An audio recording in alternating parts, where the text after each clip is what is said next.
about the action. And a hot, cold season for the Fever defensively. For the past year, the women's basketball world has been gripped by one of the most fascinating, heated, and often frustrating debates the sport has seen in decades. Because as Caitlin Clark entered the WNBA, she didn't just arrive as a rookie with extraordinary skill.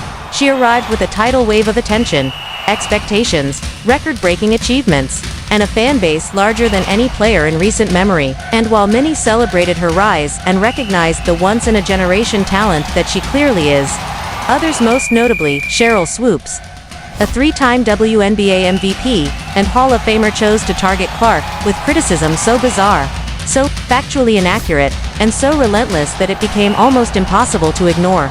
Yet what makes this story even more compelling is how Cheryl Miller, a basketball legend in her own right, a trailblazer, and someone who actually coached Clark at the WNBA All-Star Game, stepped forward to dismantle those attacks with blunt truth, fiery passion, and a reminder of how transformative Clark's presence has been for women's basketball. Because when Miller looked across the landscape of the league and saw the nonsense being thrown at Clark, she could no longer stay quiet. And what followed was one of the most viral, hard-hitting, and important defenses of a player that women's basketball has ever seen.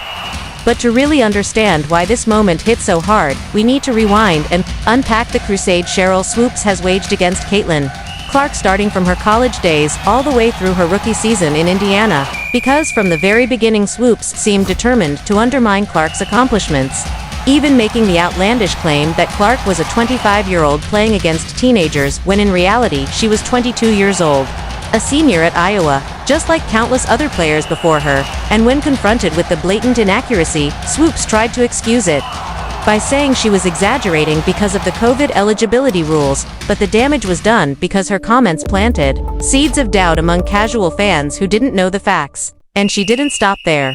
She doubled down by claiming Clark took 40 shots a game in college, a number so inflated it bordered on absurdity considering the actual average was 22.7 shots.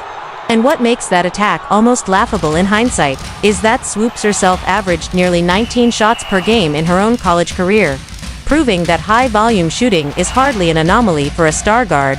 But that hypocrisy didn't slow her down either, because when Clark began chasing down Kelsey Plum's all-time NCAA scoring record, Swoopes shifted again, saying that if Clark broke the record, it wouldn't be legitimate unless it was done in the same number of years, insisting incorrectly that Clark was using a fifth year, when in reality, Clark smashed the record in 4 years, just like Plum, and had the opportunity to return for a fifth season but chose not to. So once again, Swoopes was caught spreading misinformation, and once again, she refused to own it, instead portraying herself as merely offering opinions. But the pattern was undeniable, and when Clark finally entered the WNBA, Swoopes predicted she wouldn't dominate, that she'd be humbled by the league's veterans, yet Clark immediately began proving her wrong by leading the league in assists as a rookie, averaging over 19 points per game, and breaking record after record on her way to Rookie of the Year honors. And suddenly, the loudest critic went noticeably quiet, though not before making another appearance on Angel Reese's podcast, where she continued throwing shade while insisting she didn't dislike Clark. A contradiction so transparent that fans and media alike called her out, because it's one thing to debate style of play, it's another to continuously misrepresent numbers, achievements, and history to delegitimize a player's rise. And the fallout became so significant that Swoopes was even pulled from broadcasting an Indiana Fever game, replaced by Nancy Lieberman, who openly stated that opinions are fine but facts matter, urging Swoopes to simply admit mistakes and move on. Yet Swoopes doubled down again, straining relationships with her peers and damaging her credibility. And all the while the basketball community was left wondering why one of the game's great pioneers seemed so obsessed with tearing down a player whose success was clearly elevating the league as a whole.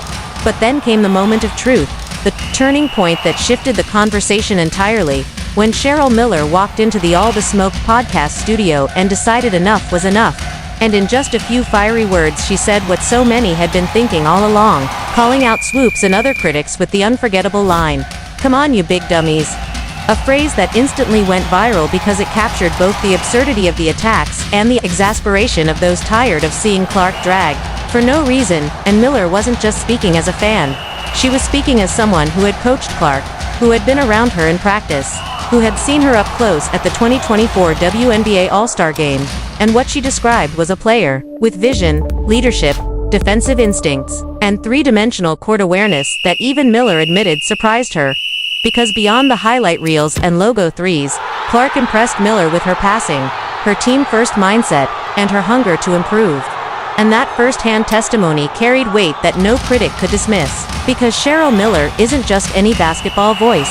She is arguably the greatest women's player of all time. A three-time National Player of the Year, a two-time NCAA champion, an Olympic gold medalist, and the first woman to dunk in an organized game. So when she looks at Clark and sees greatness, when she looks at Clark and says the hate is undeserved, it forces people to pay attention, and perhaps the sharpest cut of all was when Miller pointed out the uncomfortable truth that the very people criticizing Clark are now benefiting financially from her presence, saying in effect, "You big dummy, are you getting paid now?" Because, whether they admit it or not, Clark's arrival has elevated ratings, ticket sales, jersey sales, sponsorship deals, and player salaries across the board. Meaning even her harshest critics are cashing bigger checks because of the wave she brought into the league. And that's the irony that so many refuse to acknowledge, that Caitlin Clark's impact isn't just about her scoring or passing. It's about the way she has become the centerpiece of a cultural moment, drawing millions of new fans to the WNBA, selling out arenas that used to curtain off sections, forcing networks to air games in prime time, and making conversations about women's basketball mainstream in ways they never were before. So when Cheryl Miller speaks passionately about defending Clark, she's also defending the growth of the game itself, because she remembers what it was like to be despised, to be doubted, to be overlooked, and she recognizes the same dynamic at play with Clark, only amplified by social media and the non-stop news cycle. And that's why Miller's defense hit harder than any other. Because it wasn't just statistical corrections or surface-level praise, it was a heartfelt recognition of how narratives can distort reality, how media spin can shape perception, and how important it is to protect young stars from being unfairly torn down before they've even had a chance to write their full story. And as Miller put it, the narrative wasn't the truth. The truth was that Caitlin Clark is as talented and impactful as advertised, maybe even more so, and that should be celebrated, not diminished. And what this means for the Indiana Fever is enormous. Because Clark's presence has already transformed the franchise from a struggling small market team into the most watched, most talked about, and most valuable property in the league, and with legends like Miller publicly backing her, the excitement around the Fever's future only grows. Because fans see not only a young superstar but also a validation from the sports pioneers that she's the real deal, and that combination of new energy and historic credibility is rare. It's the type of synergy that builds dynasties, that cements legacies, and that shifts the balance of an entire league. So while Sheryl Swoopes may continue to hedge her words, while other critics may search for flaws to highlight, the tide has turned, because the facts, the performances, and the voices of those who truly know the game are all aligned on one simple truth. Caitlin Clark is not only legitimate, she is transformative, and the attempts to tear her down will only look sillier with time. And as Cheryl Miller's unforgettable words continue to echo across the basketball world, "Come on you big dummies," the message is clear. The game has changed. The WNBA is rising, and Caitlin Clark is at the center of it all, carrying both the weight of criticism and the fire of support, proving every night that she belongs, that she's special, and that her story is only just beginning. And for fans of the Fever, for fans of women's basketball, and for anyone who cares about truth in sports, that's a future worth getting excited about. Because if this is just the start, imagine what comes next. Like that, Indiana. Now here is Clark. Behind Cheryl Miller's sharp technical breakdown of Caitlin Clark's skills lies something far more significant and genuine. Emotional bond formed in the trenches of Clark's most difficult rookie moments, because when the Indiana Fever finally secured their first win of the 2024 season, Miller didn't just congratulate Clark like an outsider, offering polite applause. She embraced her with something almost no one else had given the rookie during the storm of criticism: unconditional support. And as Miller recalled, Clark had been getting hit with everything left and right from the media, from opponents, from critics who questioned her legitimacy. And in that moment, Miller hugged her tight and said, "I'm so proud of you, savor this, use this as a formula, but keep being you. No matter what, keep being you." Words that weren't just encouragement, but a lifeline for a player drowning in pressure and expectation. And when Clark saw her, she responded with relief, saying, "Finally, somebody on my side." Because the truth is that the crown on her head, as Miller described, was heavy, not something she self-anointed, but something placed upon her by the world. And in that vulnerable embrace, Miller gave Clark what only someone who had lived through similar scrutiny could give: understanding, perspective, and belief. And the significance of that connection cannot be overstated, because when Cheryl Miller speaks, the basketball world listens, her voice carrying the weight of 3 Naismith Player of the Year awards, 2 national championships, an Olympic gold medal, and a Hall of Fame legacy. But what makes her support of Clark so powerful is that it isn't just based on resume, it's based on first-hand observation. Because Miller sees something in Clark that critics miss, particularly her passing, the court vision that transforms her from just a great scorer into a transcendent playmaker, the bounce passes, the timing, the unselfishness.